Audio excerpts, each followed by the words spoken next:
Listen very carefully.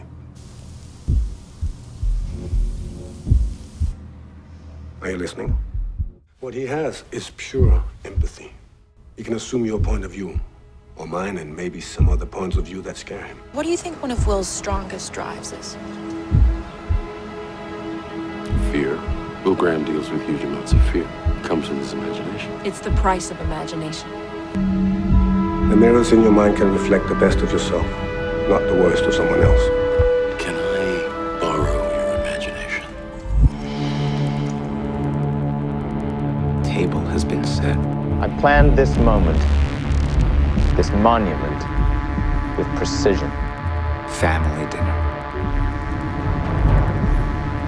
Collected all my raw materials in advance.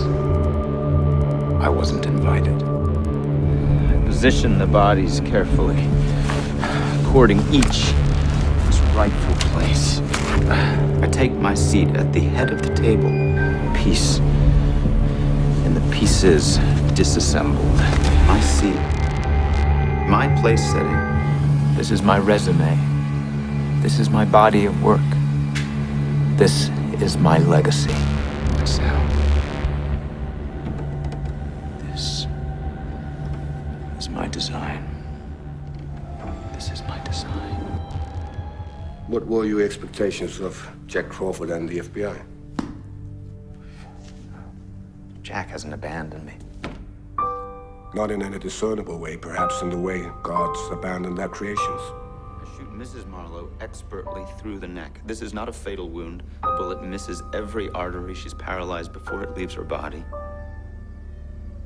Which doesn't mean she can't feel pain. It just means she can't do anything about it. We are built from a DNA blueprint and born into a world of scenario and circumstance we don't control. You want to feel such sweet and easy peace. The angel maker wants that same peace. He hopes to feel his way cautiously inside it and find it's endless all around him. He's gonna be disappointed.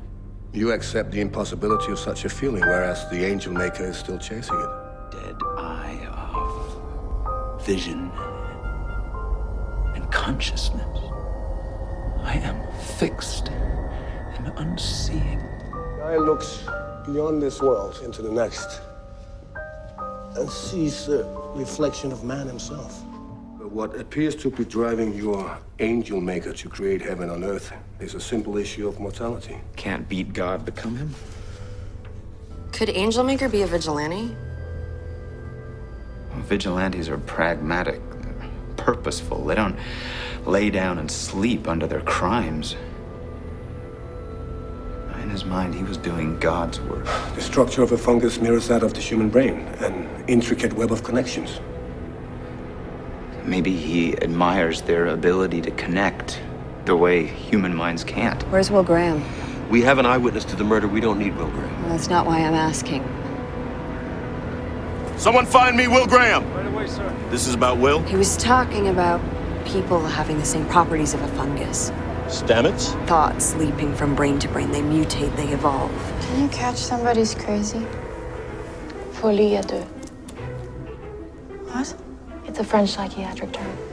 Madness shared by two. Madness can be a medicine for the modern world. You take it in moderation, it's beneficial. You overdose and it can have unfortunate side effects. Those side effects can be temporary. They can be a boost to our psychological immune systems to help fight the existential crisis of normal life. At night, I leave the lights on in my little house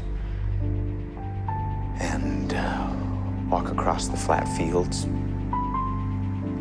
When I look back from a distance, the house is like a boat on the sea. It's really the only time I feel safe. It's hard to grasp what would have happened, what could have happened in some other world and did happen. Having a hard enough time dealing with this world.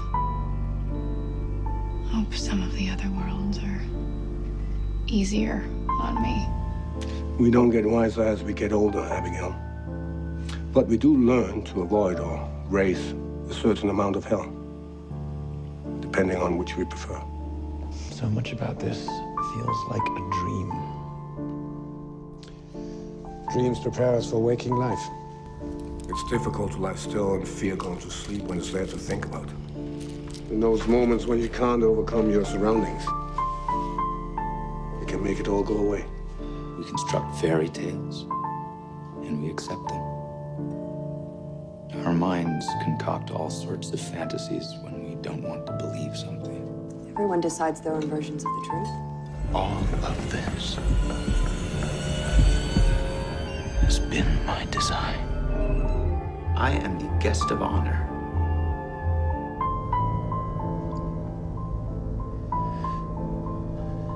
I am the unreliable narrator of my own story.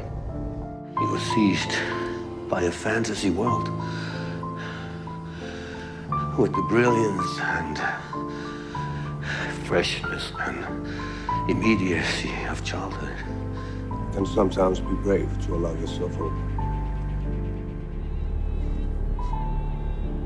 In time, this will be the only story any of us cares to tell.